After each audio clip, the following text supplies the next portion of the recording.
ಸಹಕಾರ ಸಚಿವ ಕೆಎನ್ ರಾಜಣ್ಣ ಅವರು ಇದ್ದಾರೆ. ಸರ್, ಅಧಿಕಾರ ಹಸ್ತಾಂತರದ ಬಗ್ಗೆ ಡಿ.ಕೆ. ಶಿವಕುಮಾರ್ ಅವರು ಹೇಳಿದಾಗಿಂದಲೂ ಕೂಡ ಈ ಒಂದು ಬಣ ಪಾಲಿಟಿಕ್ಸ್ ಜೋರಾಗ್ಬಿಟ್ಟಿದೆ. ಮತ್ತೆ ಮತ್ತೊಂದು ಕಡೆ ಯಾಕೆ ಸರ್ ನೀವು ದಲಿತ ನಾಯಕರು ಒಂದ್ ಕಡೆ ಸಭೆ ಸೇರಿದ್ರೆ ಊಟಕ್ಕೆ ಸೇರಿದ್ರೆ ಯಾಕೆ ವಿರೋಧ, ಯಾಕೆ ಅದಕ್ಕೆ ಬ್ರೇಕ್ ಆಗ್ತಾರೆ? ನೋಡಿ, ಪಾಲಿಟಿಕ್ಸ್ ಅಂತಕ್ಕಂಥದ್ದು ನಿಂತ ನೀರಲ್ಲ, ಅದು ಹರಿತಕ್ಕಂಥ ನೀರು. ಯಾವಾಗಲೂ ಕೂಡ ಪಾಲಿಟಿಕ್ಸ್ ಅದು ವೈಬ್ರೆಂಟ್ ಇರ್ತದೆ, ಗೊತ್ತಾಯ್ತಾ? ಹಾಗಂದಾಕ್ಷಣಿಕೆ ಏನೆಲ್ಲ ಘಟನಾವಳಿಗಳು ನಡೀತವೆ, ಏನೆಲ್ಲ ಜನರು ರಾಜಕಾರಣಿಗಳು ಮುಖಂಡರುಗಳು ಮಾತಾಡ್ತಾರೆ, ಅದರಲ್ಲಿ ಸತ್ಯನೂ ಇರ್ತವೆ, ಅಸತ್ಯನೂ ಇರ್ತದೆ. ಆದರೆ ಸತ್ಯ ಅಸತ್ಯ ತೀರ್ಮಾನ ಯಾವ್ದಪ್ಪ ಅಂದ್ರೆ ಕಾಲನ ನಿರ್ಣಯ ಮಾಡ್ತಕ್ಕಂಥದ್ದು. ಅದಕ್ಕೋಸ್ಕರ ಕಾಯ್ಬೇಕಷ್ಟೇ. ಈಗ ಡಿ.ಕೆ. ಶಿವಕುಮಾರ್ ಅವರು ಶತ್ರು ಸಂಹಾರ ಯಾಗಗಳ ಮೊರೆ ಹೋಗಿದ್ದಾರೆ ಸರ್.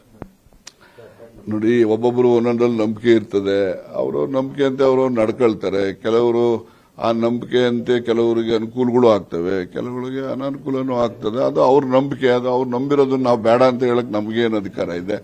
ನಾವು ಅದರಲ್ಲೆಲ್ಲ ನಂಬಿಕೆ ಇಲ್ದಿರೋ ನಾವು 2.5 ವರ್ಷ ನಂತರ ಡಿ.ಕೆ. ಶಿವಕುಮಾರ್ ಅವರು ಸಿಎಂ ಆಗ್ತಾರೆ ಸರ್. ಆಗ್ತೀನಿ ಅಂತ ಅವ್ರು ಹೇಳಿದಾರಲ್ಲ.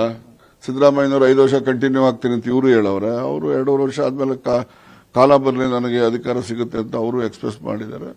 ಏನಾಗ್ತದೆ ಕಾಲ ನಿರ್ಣಯ ಮಾಡುತ್ತೆ ಸರ್. ಮುಂದೆ ಡಿ.ಕೆ. ಶಿವಕುಮಾರ್ ಅವರಿಗೆ 5 ವರ್ಷವೂ ಕೂಡ ಸಿಎಂ ಆಗ್ತಕ್ಕಂಥ ಒಂದು ಚಾನ್ಸ್ ಇದೆ. ಈಗ ಯಾಕೆ ಸರ್ ಆತರ ಒಂದು ಫೈಟ್ ಮಾಡ್ತೀರಾ? ನೋಡಿ, ನಾನು ಶಿವಕುಮಾರ್ ಜಾಗದಲ್ಲಿ ಇದ್ರೆ ಈಗ ಕೇಳ್ತಾನೆ ಇರ್ಲಿಲ್ಲ. ನೆಕ್ಸ್ಟ್ ಎಲೆಕ್ಷನ್ ನನ್ನ ನೇತೃತ್ವದಲ್ಲಿ ಮಾಡೋಣ, ಎಲ್ಲರೂ ಸೇರ್ಕೊಂಡು ಮಾಡೋಣ, 5 ವರ್ಷ ನಾನೇ ಇರ್ತೀನಿ, 2.5 ವರ್ಷಕ್ಕೆ ಯಾಕೆ ಅಂತ ಇದ್ದೆ.